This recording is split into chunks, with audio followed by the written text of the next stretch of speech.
I never expected that a routine online shopping habit would lead me to something that felt far from ordinary. To be honest, I'd always been a little obsessive about watching the tracking updates on my orders, never quite trusting that a package left on the porch would stay there long. Living on a quiet street didn't guarantee safety, and with all the stories of porch pirates out there, I made it a point to be home when my deliveries arrived.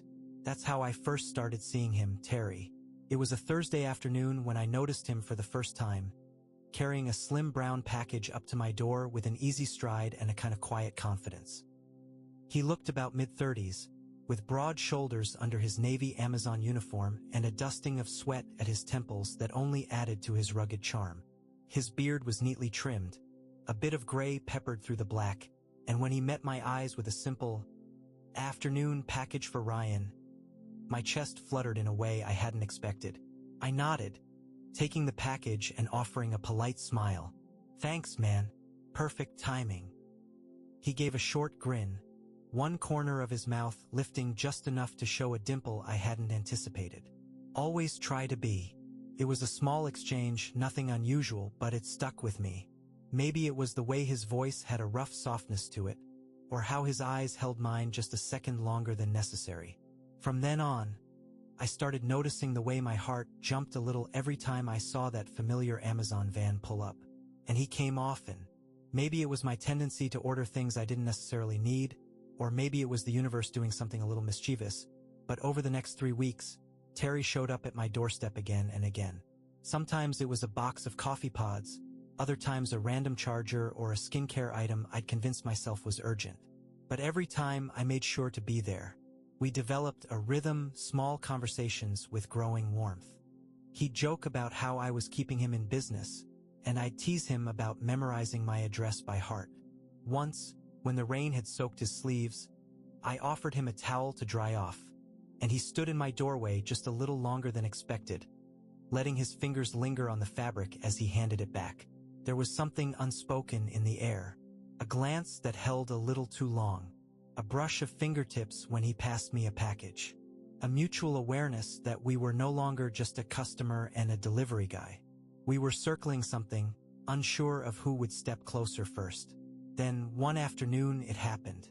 I'd just gotten out of the shower, hair still damp, dressed in a simple t-shirt and joggers. I was expecting a new desk lamp, and like always, I kept refreshing the tracking page. When I saw the out for delivery update, I found myself lingering near the front window more than usual, and sure enough, the van pulled up. I opened the door before he even knocked, and Terry laughed as he held out the package. "Someone's eager today," he teased. I shrugged, heart pounding a little harder than I cared to admit. "Just didn't want to miss you." There was a pause, a real one, where the space between us seemed to narrow, even though neither of us had moved. His eyes scanned mine, slower this time, and I saw something in his gaze that felt deliberate. I cleared my throat, holding the box close to my chest like it might protect me from my own boldness. "Hey," I said, before I could overthink it. "Do you want to come in for a second?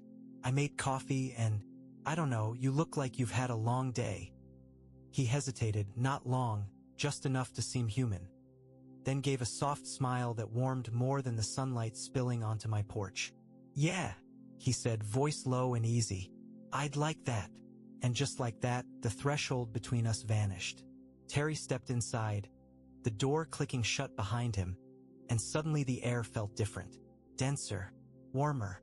Something was starting, something I didn't know how to stop, and wasn't sure I wanted to. I led Terry into the kitchen, trying to act casual, but the truth was, I could feel my pulse in places I didn't even know had pulses. He moved behind me with the quiet confidence of someone used to navigating new spaces, his footsteps slow and measured. I offered him a mug and he took it, his fingers brushing mine for the briefest second, sending a spark up my arm that I pretended not to notice.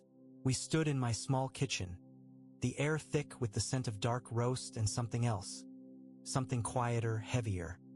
He leaned back against the counter, his arms folded across his chest, the veins in his forearms pronounced, and I realized I was staring. Again. "Nice place," he said, his eyes scanning the room before landing back on me. feels like you actually live here." I chuckled, sipping my coffee mostly to distract myself. "What does that mean?" He shrugged, smiling just a little. "Some people have homes that feel staged. Yours feels like you." That silence returned, the one that had become our companion in every meeting, stretching between words and glances. "Hey, thanks for watching until this point. Please leave a comment if you're enjoying the video. It really helps us grow the channel and reach more people. And hey, thank you very much. Let's get back to story." I looked at him, really looked, and the longer I did, the harder it became to pretend this was just coffee. "You always like this with your customers?" I asked, trying to keep my tone light. He grinned, but his voice was lower now. "Only the ones who wait by the door." A beat passed. "You do notice," I murmured. He nodded. "Every time." There wasn't a clear moment where things shifted, it was more like gravity took over. We didn't move, not really, but everything between us did. The air, the energy, the unspoken question hovering just under the surface. His gaze dropped to my lips for a second, and mine did the same. Still, neither of us moved. But we both knew we weren't far from it. The silence between us wasn't awkward, it was electric. It pressed into the small kitchen, wrapped around us like invisible threads, pulling us tighter into something neither of us had named, but both felt with every passing second. I stood a few feet away from him, but it might as well have been an inch. Every glance we exchanged added weight to the space between us. Terry shifted slightly, setting his mug on the counter with a soft clink. His eyes didn't leave mine. "I should probably get going," he said, but there was no conviction in his voice. It wasn't a question, but it wasn't an answer either. "You could," I said, taking a slow step toward him. "Or you could stay a few minutes longer." His chest rose just a little faster, but he didn't move away. He just looked at me like he was trying to decide if staying would be a mistake, or exactly what he wanted. "I don't usually do this," he murmured. "Neither do I said. And it was true. I didn't invite strangers inside. I didn't linger in doorways. But Terry didn't feel like a stranger anymore. He felt like someone I already knew, or maybe someone I was just now meeting the right way. The space closed slowly, without either of us needing to rush it. I stopped in front of him, close enough to feel the warmth of his body. The clean scent of his skin mixed with a hint of aftershave and the faint trace of outside air. His hand lifted between us, then paused. "Okay if I nodded, and his fingers found the side of my face, warm and steady. He leaned in, slow and sure, and our lips met, not with urgency, but with a soft, exploring pressure that deepened as seconds passed. It wasn't hurried. It wasn't reckless. It was right. His hand moved behind my neck, fingers threading gently through my hair as the kiss deepened. I felt his other hand rest on my waist, his thumb tracing a slow, absent-minded line through my shirt. My own hands found his chest, solid and steady beneath his uniform.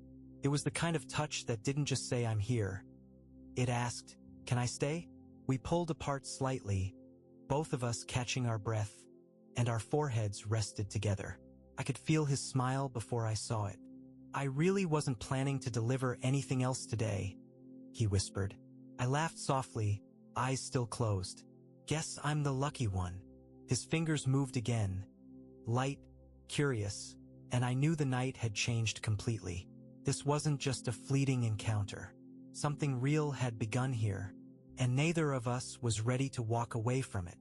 We drifted toward the couch without even realizing it, like the gravity between us was pulling everything in that direction.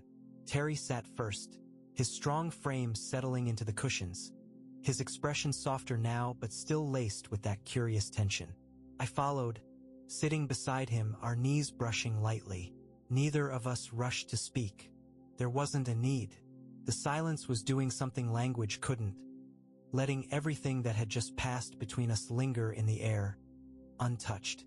After a few seconds, Terry turned to me, his arm resting casually across the back of the couch. "You sure you're okay with this?" he asked, his voice lower now, almost careful. I nodded. I haven't been this sure about anything in a long time. His smile returned, subtle but unmistakable. He leaned in again, this time slower, and kissed me like he wanted to remember every second of it. My hand found the side of his neck, fingers lightly grazing the short hairs just above his collar. His skin was warm, the stubble on his jaw rough but comforting in its familiarity. Our bodies angled naturally toward each other, arms sliding into place like puzzle pieces. His hand found my thigh, resting there gently, not rushing, just grounding us both in the moment. I felt a flutter in my chest. Not nerves, but something warmer, something like anticipation. When we finally pulled apart, he looked down at our hands resting together. "This feels like more than it should," he said, almost to himself. "Maybe it is," I replied. "Or maybe it's just exactly what it's supposed to be." He chuckled, nodding slowly. "You know, I almost called out of work today. Was feeling kind of off this morning." I raised an eyebrow. "And missed this delivery?" He laughed softly, and the sound settled into me like something I'd been waiting to hear. "Would have been my biggest regret of the week." His fingers squeezed mine lightly, and we sat there like that for a while longer, wrapped in something unspoken but very real. The packages he used to drop off at my door were small moments. But this one, this quiet night, this unexpected connection, was something far bigger. The soft hum of the fridge in the kitchen and the distant ticking of the wall clock were the only sounds surrounding us. But inside, my mind was spinning with everything this evening had become. Terry leaned back slightly, his arms still around my shoulders, his fingers gently tracing the line of my upper arm, each touch like a small spark grounding me deeper in the moment. "I've got to be honest," he said, turning to face me fully.